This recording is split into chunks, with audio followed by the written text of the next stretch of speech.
When you hear beauty pageant, you probably picture, the sparkle, the waves. But what if some go, wow, way deeper than just the surface? That's exactly where we're headed today.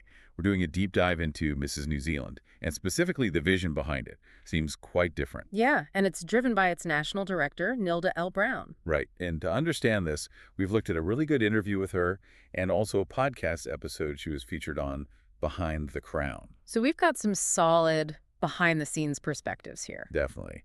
And our goal, our mission for this deep dive is really to figure out what makes the Mrs. New Zealand system tick, what makes it different. And the impact it has, right, on the women involved. They have this tagline, beauty with a mission. Precisely. What does that actually mean in practice? Let's unpack that. Okay, so let's start with Nilda Brown herself. Her background sounds pretty foundational to all this. It really does. Born into poverty in the Philippines, faced challenges moving to New Zealand.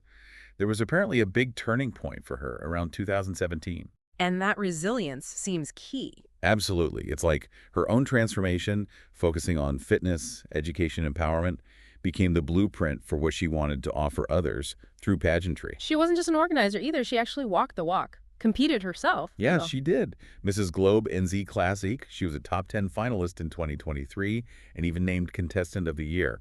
So she knows the system from the inside. That gives her credibility, definitely. What actually pushed her to enter a pageant in the first place? Well, according to the sources, it was primarily about wanting to help other people and finding a kind of purpose for herself. That desire to contribute seems central. So fast forward to 2024, and she establishes the current Mrs. New Zealand system. What was the driving idea? It seems the core desire was to empower women from, well, all sorts of backgrounds, especially those who might have felt, life passed them by after marriage or motherhood or facing hardship. Giving them a voice again, renewed confidence. Exactly that. To show that those experiences aren't endings, but maybe new beginnings. It's about giving them that platform and self-belief. So it's way beyond just looking good on stage. Oh, completely. The core principles seem to be about creating a positive impact, genuinely celebrating diversity, and fostering self-discovery. How do they do that? The self-discovery part. Through things like coaching, yoga sessions, fitness, and encouraging personal reflection. It's about focusing on women's strengths, their resilience, their achievements, no matter their walk of life. Okay, so that beauty with a mission tagline, how does it play out on the ground? Sometimes those things can just be, words. True. But here it looks quite concrete. We're talking specific coaching programs, yoga for well-being, actual training in public speaking. Ah, practical skills. Right, and a really big emphasis on charity work and building community connections, equipping them, essentially. And they seem serious about the charity aspect. I saw they raised over $10,000 for ovarian cancer research just in 2024. Yeah, that's quite something. And it filters into how they're judged, too. How so? Well, the judges aren't just looking at appearance. They're assessing confidence, yes, poise, but also the why, the intention behind what they're doing, and their potential to actually inspire people. So substance over just style? Kinda, yeah. And they get mentorship from life coaches. They organize community events themselves. It's part of the whole package. Does it work? Are there examples of success? It seems so.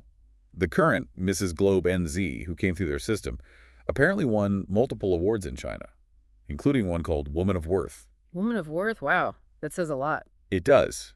And there are others heading off to compete internationally in Thailand soon.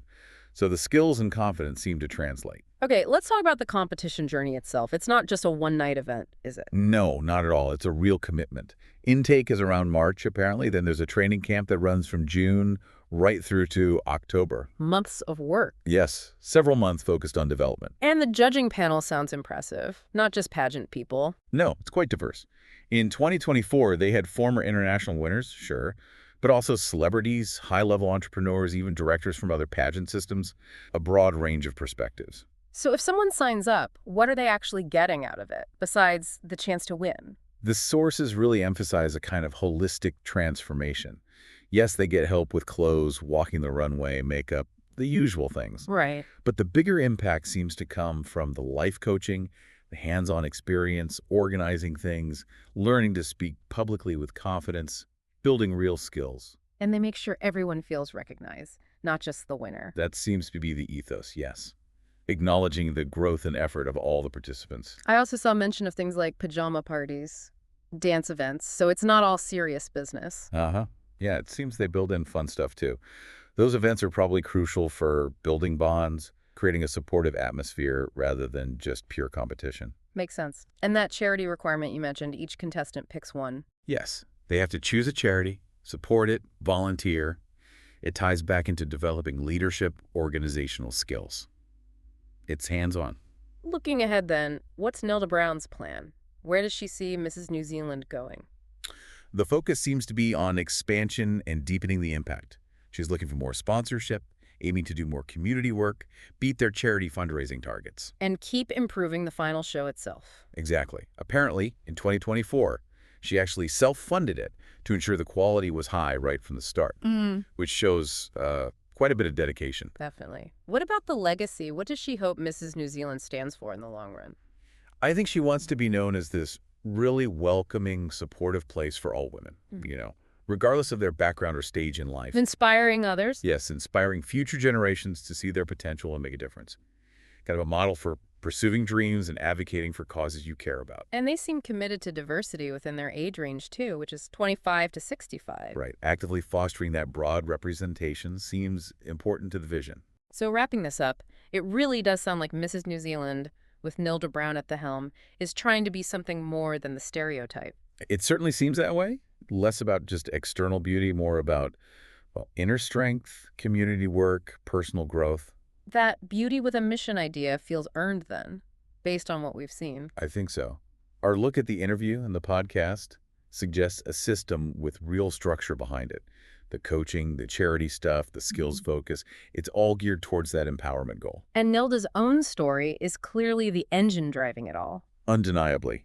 Her personal journey seems inseparable from the platform's mission. It really makes you pause and think, doesn't it, about what genuine empowerment looks like on any platform, not just in pageants. And how powerful personal experience, the struggles and the successes can be in fueling something mission-driven like this. Which leaves a thought for you, the listener. When we look at people or organizations making an impact, how much are we considering the why behind it, the substance beyond the surface? It's about thinking about the different ways people can actually create positive, lasting change. Looking a bit deeper, perhaps. Absolutely. The purpose behind the presentation. And if you are curious to learn more, their website is www.mrsnewzealand.com.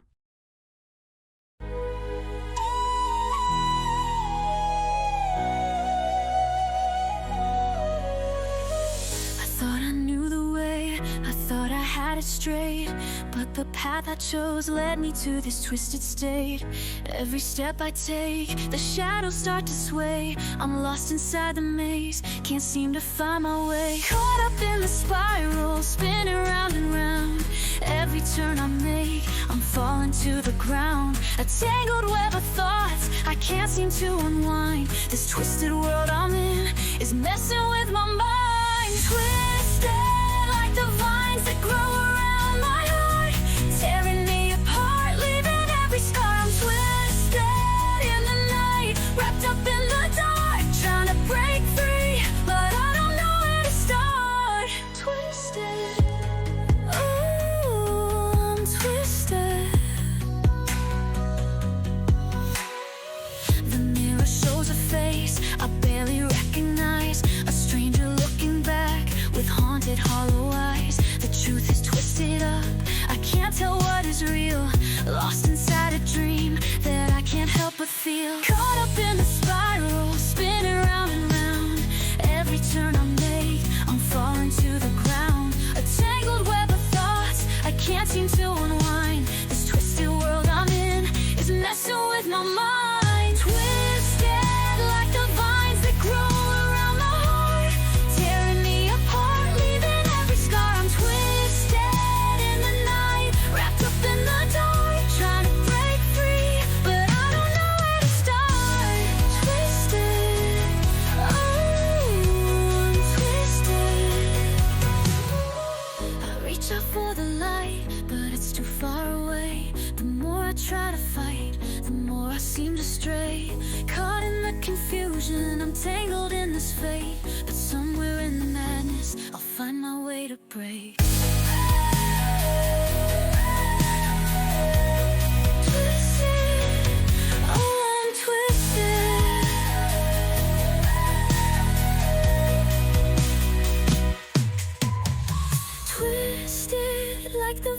thorns that grow around my heart, tearing me apart, leaving every scar. I'm twisted in the night, wrapped up in the dark, trying to break free, but I don't know where to start. Twisted, twisted, like the dreams that never let me go. I'm searching for the peace I'll never truly know. Twisted, oh, I'm twisted.